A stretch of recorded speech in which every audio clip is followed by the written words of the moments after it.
நண்பர்களே, இன்று லட்சுமி பற்றிய லட்சுமி வழிபாடு, இன்றைய சிறப்பு பலன்கள். இந்த வீடியோ உங்கள் வாழ்க்கையில் நிஜமான மாற்றத்தை கொண்டு வரும். பலர் லட்சுமி அருளை பெற விரும்புகிறார்கள், ஆனால் சரியான வழிபாட்டு முறை தெரியாமல் கவலைப்படுகிறார்கள். இன்று அந்த குழப்பம் நீங்கும். பழங்கால தமிழ்நாட்டு கோவில்களில் லட்சுமி பக்தர்கள் கடைபிடித்த ஒரு மறைபொருள் இருக்கிறது. அது வெறும் சடங்கு அல்ல, உங்கள் மனம், உடல், குடும்பம் அனைத்துக்கும் நேரடி தொடர்பு உடையது. மதுரை மீனாட்சி அம்மன், பழனி, திருச்செந்தூர், சிதம்பரம் போன்ற புனித திருத்தலங்களில் இன்றும் அதே முறை பின்பற்றப்படுகிறது. அந்த மரபை புரிந்து கொண்டு செய்தால் பலன் தவிர்க்க முடியாது. முதல் படி, காலை 5 முதல் 6 மணிக்குள் குளித்து தூய ஆடை அணிந்து மனதை அமைதிப்படுத்துங்கள். லட்சுமி திருநாமத்தை மனதில் வைத்து 11 முறை சொல்லுங்கள். இரண்டாவது படி, விளக்கு ஏற்றி புத்தம் புதிய மலர்கள், தேங்காய் அல்லது பழம் படைத்து வழிபடுங்கள். பக்தியும் நேர்மையும் தான் முக்கியம், விலை உயர்ந்த பொருட்கள் அல்ல. மூன்றாவது படி, லட்சுமி வழிபாடு. இன்றைய சிறப்பு பலன்கள் தொடர்பான குறிப்பிட்ட மந்திரத்தை தினமும் 27, 54 அல்லது 108 முறை சொல்லுங்கள். 21 நாட்கள் தொடர்ந்து செய்தால் மன தெளிவு கிடைக்கும்.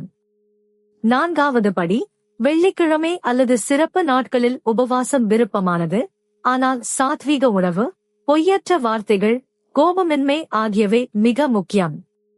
லட்சுமி அருள் கூச்சமுள்ளவர்களுக்கும் நிச்சயமாக கிடைக்கும். ஐந்தாவது படி, ஏழைகளுக்கு அன்னதானம், முதியோருக்கு உதவி, கோவிலுக்கு தன்னார்வ சேவை. இது பரிகாரத்தை பல மடங்கு அதிகரிக்கும். எதிர்பார்ப்பின்றி கொடுங்கள். ஆராய்ச்சியாளர்கள் சொல்வது, தினமும் 5 நிமிட பக்தி ஒலி கேட்பது மூளையை அமைதிப்படுத்துகிறது. மன அழுத்தம், தூக்கமின்மை, குடும்ப பிரச்சனைகள் படிப்படியாக குறையும். உண்மை கதை. சேலத்தில் ஒரு குடும்பம் பல ஆண்டுகள் கஷ்டப்பட்டது. லட்சுமி விரதமும் நேர்மையான பூஜையும் தொடங்கினார்கள். வியாபாரம், உடல் நலம், மன அமைதி மெல்ல மெல்ல மேம்பட்டது. இன்னொரு கதை. கோயம்புத்தூரில் ஒரு இளம் தம்பதி குழந்தை வரம் வேண்டினார்கள். கோவில் மரபை பின்பற்றி கைமாறி எதிர்பாராத சேவை செய்தார்கள். மாதங்களுக்குப் பிறகு அவர்கள் மனதில் ஆழமான அமைதியும் புதிய நம்பிக்கையும் தோன்றியது. தவறான நம்பிக்கை மற்றும் உண்மை, அர்ச்சகர்கள் மட்டுமே சரியாக வழிபட முடியும் என்பது தவறு. இதயத்தில் இருந்து வரும் பக்தி போதுமானது, முறை நேர்மையாக இருந்தால் போதும். மற்றொரு தவறான நம்பிக்கை, ஒரு தவறு எல்லாவற்றையும் பாழாக்கிவிடும் என்பது தவறு. லட்சுமி கருணை கடவுள். தாழ்மையுடன் மீண்டும் தொடங்குங்கள், அருள் தொடரும். இன்றைய செயல் திட்டம். இன்று இரவு தூக்கத்துக்கு முன் 5 நிமிடம் லட்சுமி திருநாமம். நாளை காலை விளக்கு ஏற்றுங்கள். இந்த வாரம் ஒரு கோவில் வருகை அல்லது வீட்டு பூஜை அறை சுத்தம். பக்தர்கள் சொல்லும் பலன்கள்: தைரியம், மன தெளிவு, கடன் தீர்வு, திருமண நல்லிணக்கம், வேலை வாய்ப்புகள், உடல்நல நிலைப்பாடு.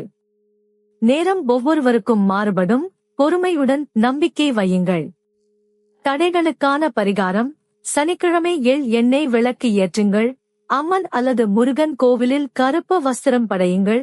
108 முறை வேகத்தை விட கவனத்துடன் உச்சரியுங்கள். குடும்பத்தில் குழந்தைகள், எளிய சுலோகங்கள் கற்றுக் கொடுங்கள். திருவிழா நாட்களில் அழைத்துச் செல்லுங்கள். மதிப்புகள் அடுத்த தலைமுறைக்கு சென்றடையும். கலாச்சாரம் வீட்டு பழக்கத்தில்தான் உயிர் வாழ்கிறது. அலுவலகத்தில் பணிபுரிவோருக்கு 2 நிமிட இடைவேளை பிரார்த்தனையும் பலன் தரும். லட்சுமி நேரத்தை அல்ல, நோக்கத்தை பார்க்கிறார். நண்பர்களே, லட்சுமி வழிபாடு. இன்றைய சிறப்பு பலன்கள். இது வெறும் கோட்பாடு அல்ல, நாள்தோறும் செய்ய வேண்டிய பயிற்சி. சிறிதாக தொடங்குங்கள், 21 நாட்கள் தொடர்ச்சியாக செய்யுங்கள். ஆலய மணி சேனலில் சந்தா செய்யுங்கள். தினமும் கோவில் ஞானம், பரிகாரம், தல புராணம் வருகிறது. மணி சின்னம் அழுத்துங்கள், எந்த வீடியோவும் தவறாமல் காணலாம். கீழே உரையிடுங்கள், உங்கள் சொந்த ஊர் கோவில் பெயர் எழுதுங்கள். அடுத்த வீடியோவில் அந்த திருத்தலத்தின் சிறப்புகளை பார்க்கலாம். இந்த வீடியோவை குடும்பத்தினருக்கு பகிருங்கள். ஒன்றாக வழிபட்டால் பக்தி மேலும் வளரும். லட்சுமி திருவடியில் நம்முடையவர்கள். லட்சுமி பக்தி பாதையில் பொறுமை மிக முக்கியம். லட்சுமி வழிபாடு. இன்றைய சிறப்பு பலன்கள். நாள்தோறும் நினைவுகூர்வது மனதை வலிமையாக்கும். இந்த நம்பிக்கையை விடாதீர்கள். லட்சுமி பக்தி பாதையில் பொறுமை மிக முக்கியம்.